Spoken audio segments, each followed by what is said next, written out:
सबसे पहले स्वागत है इस मीटिंग में। हेल्थ अवेयरनेस सेशन, जैसा कि हम जानते हैं डॉक्टर रोहित सिंघल सर हमको हेल्थ अवेयरनेस के लिए अच्छे अच्छे टॉपिक्स लेके आते हैं। तो आज एक बहुत ही बेहतरीन टॉपिक पे फिर बात करेंगे डॉक्टर रोहित सिंघल सर, जो कि पेशे से सर्जन हैं और हेल्थ एंथुजियास्ट हैं, और हम लोगों को जागरूक करते हैं अपनी हेल्थ को फिट रखने के लिए और अपनी जीवन शैली को अच्छा बनाने के लिए। तो आज का जो टॉपिक है बहुत ही इंटरेस्टिंग टॉपिक है। जैसा कि हम सब जानते हैं ये गर्मी का सीजन है, और गर्मी के सीजन में काफ़ी जल्दी खाना खराब हो जाता है। हम डिहाइड्रेटेड भी फील करते हैं। तो ऐसे में हम अपने आप को किस तरह से अपने फूड को सुरक्षित रख सकते हैं, सेफ रख सकते हैं, हाइजीन मेंटेन कर सकते हैं, और किस तरह से आपको हाइड्रेटेड रख सकते हैं, या कुछ और तरीके भी ऐसे हैं कि जिससे हमारा खाना जो है प्रॉपर तरीके से हम खा सकें हम बिना किसी इन्फेक्शन के। तो उसी चीज़ के बारे में आज डॉक्टर रोहित सिंघल सर हमें जागरूक करेंगे। तो मैं ज़्यादा समय नहीं लेते हुए इनवाइट करूंगा डॉक्टर रोहित सिंघल सर को। Welcome sir. Thank you Ramanand, thank you very much. नमस्कार सभी को। तो आज एक नए टॉपिक के साथ जुड़े हैं हम सब। और ये अक्सर देखने को मिलता है कि जैसे ही गर्मियां स्टार्ट होती है ना, तो हॉस्पिटल में भी रश बढ़ने लग जाता है कि पेट की समस्या को लेके मरीज आने लग जाते हैं, वार्ड में भी लोग एडमिट होने लग जाते हैं और एकदम भीड़ सी बढ़ने लग जाती है। और मेन कारण क्या रहता है कि फूड पॉइजनिंग हो गया, कुछ बाहर खाना पीना खाया और पेट खराब हो गया। ये बहुत ही कॉमन सिम्टम है और हर किसी ने एक्सपीरियंस भी किया है कि जैसे ही गर्मियों का सीजन आता है, इन्फेक्शन का रिस्क बहुत ज़्यादा बढ़ता जाता है। तो इसी पे आज थोड़ा चाहेंगे कि क्यों इतना कॉमन इन्फेक्शन हो जाता है और किस तरह से हम अपने आप को प्रिवेंट कर सकते हैं। और अगर इन्फेक्शन हो भी जाए तो हम उसको कैसे हम इजीली मैनेज कर सकते हैं। और कुछ चीज़ें जो हम रेगुलर देखते भी हैं, काफ़ी पेशेंट्स मेरे पास आते हैं, लोग आते हैं कि ओवर द काउंटर ट्रीटमेंट ले लेके आते हैं, तो उसमें कौन सा ट्रीटमेंट हमें लेना चाहिए, कौन सा हमें अवॉइड करना चाहिए, वो सारी बातें डिस्कस करेंगे। क्योंकि अननेसेसरी ट्रीटमेंट लेने से भी काफ़ी चीज़ें प्रॉब्लम हो जाती हैं और काफ़ी पेशेंट्स कॉम्प्लिकेशंस लेके आते हैं। तो क्या नहीं करना है वो और ज़्यादा इम्पोर्टेंट है क्या करने से।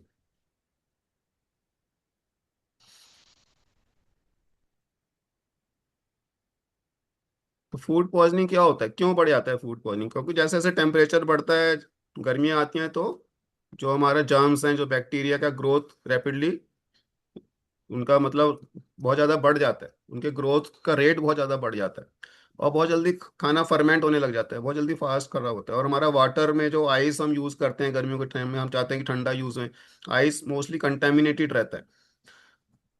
और इसलिए जो बाहर का खाना रहता है, स्टोर्ड फूड रहता है, जो ठेले पे हम खा रहे हैं या किसी हम रेस्टोरेंट में भी खा रहे हैं, तो स्ट्रीट फूड में, तो उसके कारण भी वो कंटेमिनेशन का रिस्क बहुत ज़्यादा बढ़ जाता है।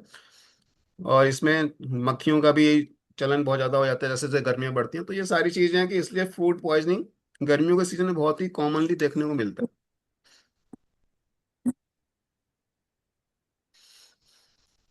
और जो कॉमन जर्म्स होते हैं इसमें बैक्टीरिया ज़्यादातर इकोलाई सैल्मोनेला रहते हैं, वायरस डायरिया भी या वायरस फूड पॉइजनिंग भी काफ़ी कॉमन है जो रहता है। कई बार पैरासिटिक इन्फेक्शन भी हो जाते हैं कंटेमिनेटेड वाटर के साथ।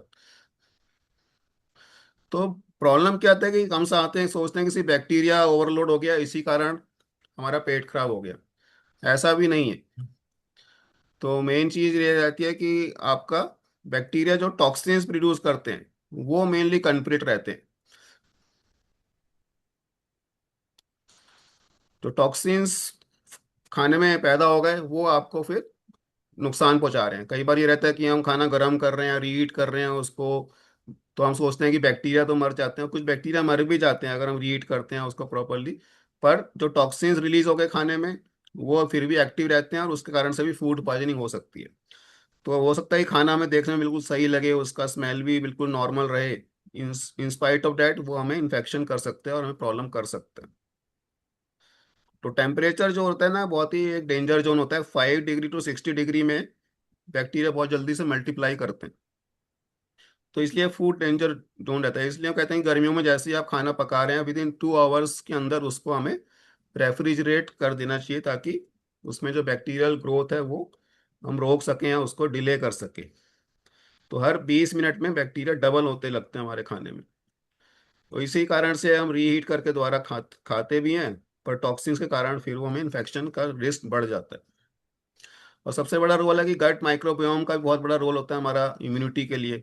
तो हमारा गट माइक्रोबियोम, जैसे हमने पहले भी बात की थी, 1.5 से 2 किलो का हमारा इंटेस्टाइन के अंदर माइक्रोबायोम रहता है, जो हमारा डाइजेशन को रेगुलेट करता है।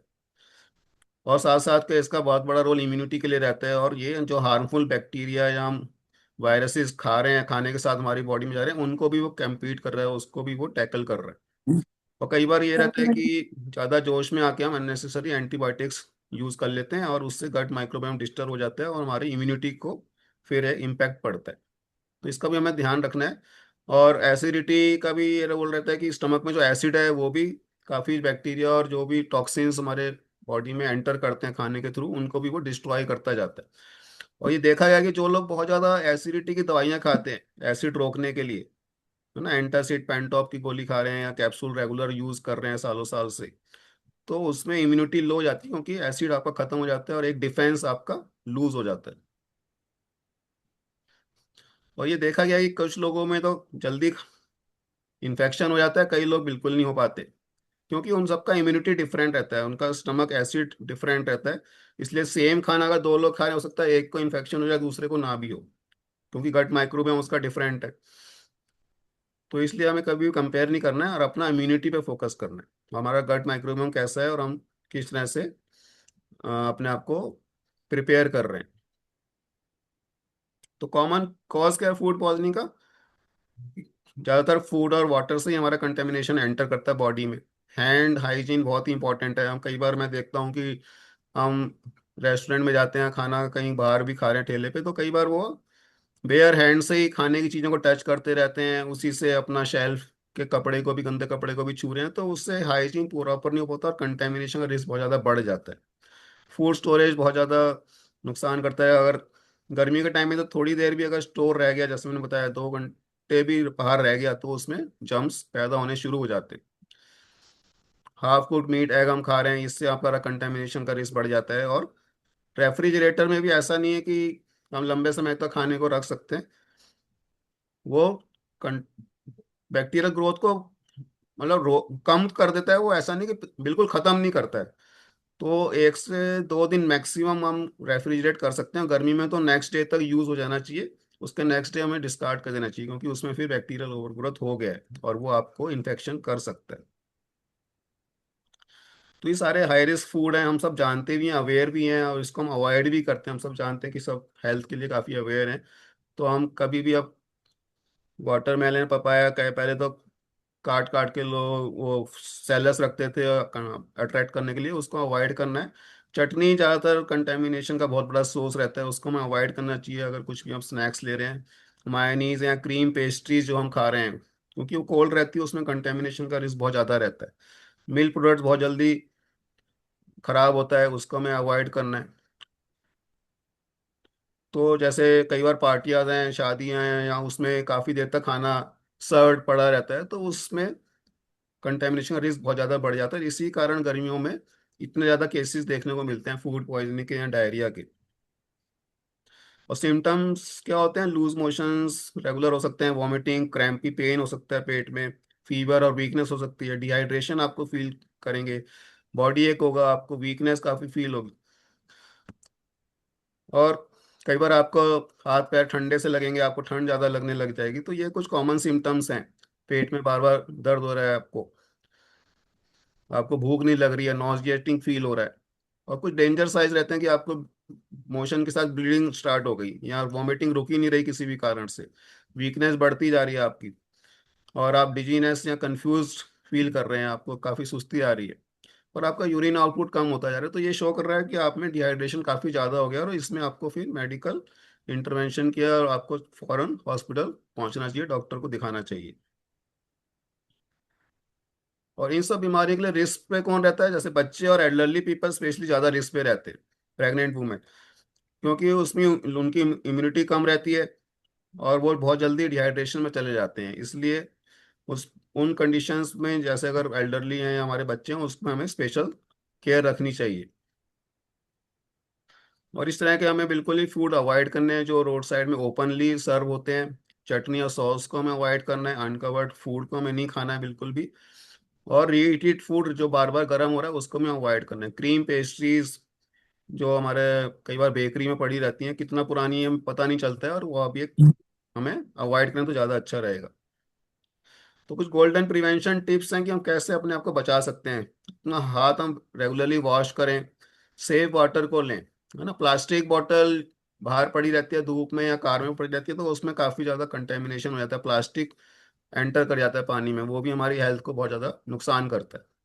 तो गिलास बॉटल का हमें ज़्यादातर यूज़ करना है, स्टील बॉटल का यूज़ करिए। और जितना हो सके फ्रेशली कुक्ड फूड ही आप यूज़ करें, खाएं। हमेशा फूड को कवर करके स्टोर करना है फ्रिज में भी।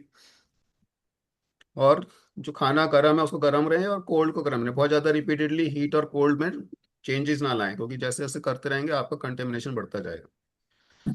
और फ्रूट और वेजिटेबल्स को आपको काटने से पहले ही प्रॉपरली वॉश करना है ना। काटने के बाद हमें वॉश अवॉइड करना चाहिए। तो कुछ सेफ फूड कौन से रहते हैं हमारे, फ्रेश होम फूड जैसे मैंने पहले ही बताया वो तो सेफ है ही। कर्ड आप सेफली खा सकते हैं, बटर मिल्क आपके लिए अच्छा रहेगा गर्मियों में। कोकोनट वाटर काफ़ी अच्छा रहता है, हमारे को हाइड्रेट भी करते हैं और न्यूट्रिएंट्स भी मिल जाते हैं उसमें। लेमन वाटर है, fresh fruits washed at home, ये सब हम रेगुलर खाएंगे तो हम इससे बच सकते हैं।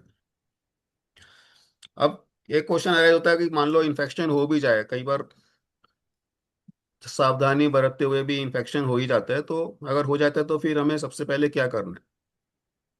तो फर्स्ट गोल हमें ये रहता है कि हमें डिहाइड्रेशन को अवॉइड करना है। तो हमें फ्लूइड को यूज़ करना है, इसलिए ओआरएस का गवर्नमेंट भी कहती है कि ओरल रिहाइड्रेशन सॉल्यूशन हमें रेगुलर यूज़ करना है, तो वो हम घर में बना भी सकते हैं। Coconut water, rice water, lemon water with salt, khichdi को हम यूज़ करें, और कर्ड राइस जैसी चीज़ों को हम रेगुलर डाइट में लें। तो हमें स्पेशली फ्लूइड को हमें मेंटेन रखना है, ऐसा नहीं है कि हम पानी पीना और कम कर दें और डिहाइड्रेशन में चले जाएं। ओआरएस को लाइफ सेविंग ट्रीटमेंट माना गया है इसके, क्योंकि ये डिहाइड्रेशन में प्रिवेंट करने में काफ़ी बड़ा रोल प्ले करता है।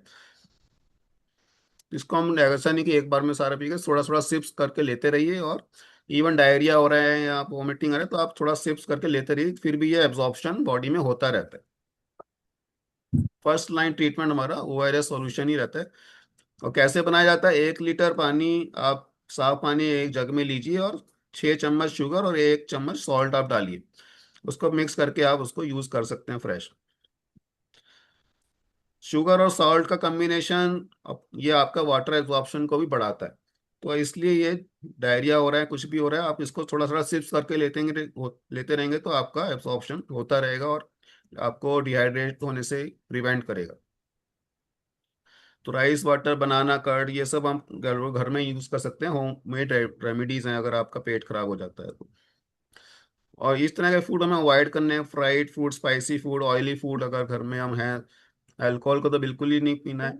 टी कॉफ़ी काफ़ी लोग ज़्यादा यूज़ करने लग जाते हैं जब पेट खराब होता है, खाना को अवॉइड कर लेते हैं और टी कॉफ़ी का ज़्यादा यूज़ करना है, उसको हमें कंट्रोल में रखना है।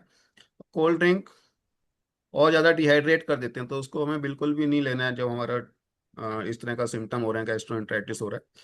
और पैकेज जूस की जगह आप पूरा फ्रूट खाएंगे तो ज़्यादा बेटर रहेगा।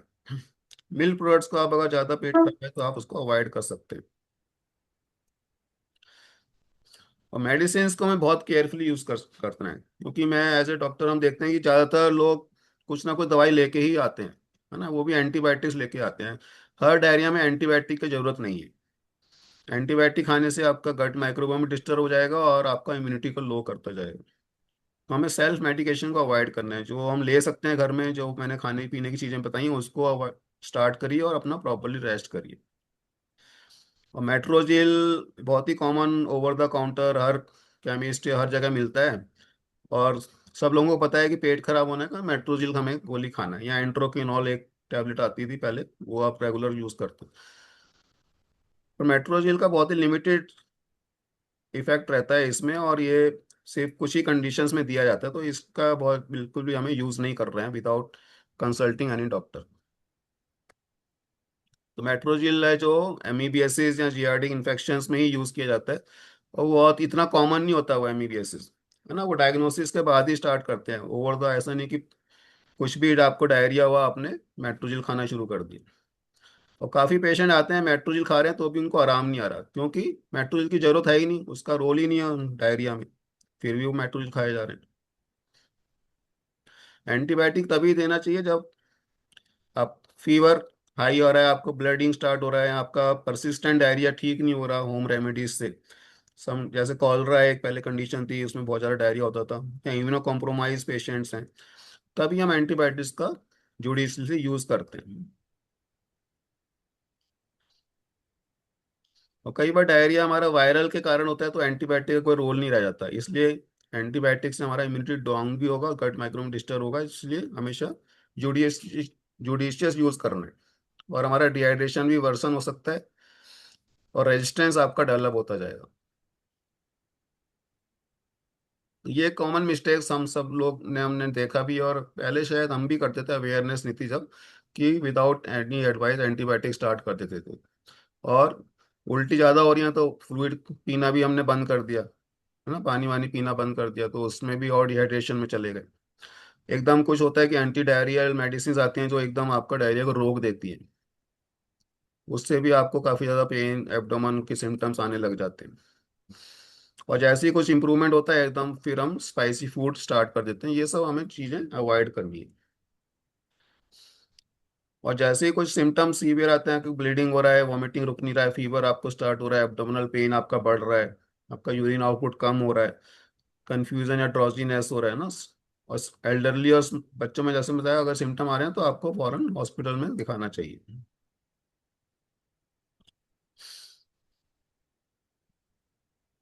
ये कुछ मिथ्स भी रहते हैं कि कोल्ड ड्रिंक हमें हेल्प करता है, तो कोल्ड ड्रिंक का बहुत ज़्यादा रोल नहीं है, बल्कि ये डिहाइड्रेट करते हैं, इसलिए एंटीबायोटिक्स में हमें ज़रूरत नहीं रहती हर केसेस में। और जब भी ऐसा नहीं है कि जब तक मोशन हो रहा है आपको खाना पीना, कई लोग छोड़ देते हैं, एकदम फास्टिंग में चले जाते हैं, उसको मैं अवॉइड करना है। तो लास्ट में मैसेज यही है कि आप सेफ प्रैक्टिसेस यूज करिए, सेफ वाटर को और हैंड हाइजीन का बहुत ज़्यादा ध्यान रखिए। जहाँ तक हो सके घर में ही खाना खाइए, गर्मियों के टाइम में हमें बाहर का खाना जब अवॉइड करें तो जो बेस्ट रहेगा, क्योंकि कंटेमिनेशन का रिस्क बहुत ज़्यादा रहता है। और हाइड्रेशन एक बहुत इंपॉर्टेंट चीज़ है, आपको लिक्विड इनटेक, और that too in glass bottle या स्टील की बॉटल से आपको लेना, प्लास्टिक बॉटल को हमें अवॉइड करना है। और काफ़ी माइल्ड केसेस प्रॉपर केयर के यहाँ घर में मैनेज कर सकते हैं विदाउट एनी एंटीबायोटिक्स। तो यही मैं आपको मैसेज देना चाह रहा था कि हमें कई चीज़ें जो हम कर रहे हैं उसको हमें नहीं करना है, और इसके बाद भी हम ठीक हो सकते हैं। और सिम्टम बढ़ते हैं तभी हम डॉक्टर के पास जाएं और प्रॉपर ट्रीटमेंट लें। और किसी को कुछ पूछना चाहते हैं तो पूछ सकते हैं। Thank you very much. Thank you sir, thank you very much. आपने बहुत अच्छी जानकारी दी, और काफ़ी कॉमन टॉपिक था लेकिन आपने सारी चीज़ें इसमें कवर करी, और इतने अच्छे से बताया कि मुझे लगता है कि आज शायद शायद ही किसी का कोई क्वेश्चन हो, क्योंकि कॉमन टॉपिक था। तो सारी जानकारी आपने बिल्कुल सही दे दी है, और सब लोगों की शायद समझ में भी आसानी से आ गया होगा। लेकिन फिर भी किसी का कोई क्वेरी है तो जरूर सर आंसर करना चाहेंगे। तो अगर किसी की कोई क्वेरी है तो हैंड रेज कर सकते हैं, अदरवाइज फिर मीटिंग को एंड करेंगे। तो किसी का हैंड रेज नहीं दिख रहा है, तो मुझे लगता है कि मीटिंग को एंड करेंगे सर की परमिशन से। और ये मैंने देखा है कि ज़्यादातर हम डॉक्टर ही रिस्पॉन्सिबल हैं इन सब चीज़ों के लिए ना, कि अननेसेसरी एंटीबायोटिक हम डॉक्टर ही ज़्यादातर एडवाइस कर रहे हैं, तो वो भी हमें रोकना है ना। इसी कारण पेशेंट भी सीख गए कि मेट्रोजिल खा रहे हैं, एंट्रोकिनोल खा रहे हैं विदाउट एनी प्रिस्क्रिप्शन। तो ये सब हमें भी सीखना है और हमें अवॉइड करना है, ताकि लोगों को भी अवेयर करें, तो काफ़ी बेटर रहेगा और उनकी इम्यूनिटी भी स्ट्रांग रहेगी। एसिडिटी की दवाइयों का भी बहुत ज़्यादा मिसयूज़ हो रहा है, उसको भी हम अवॉइड करना है, अपना गट माइक्रोबियोम पे वर्क करेंगे तो हम बेटर रहेंगे। चलिए, thank you very much patience hearing के थैंक लिए। You sir, thank you, thank you sir. Thank you. Okay.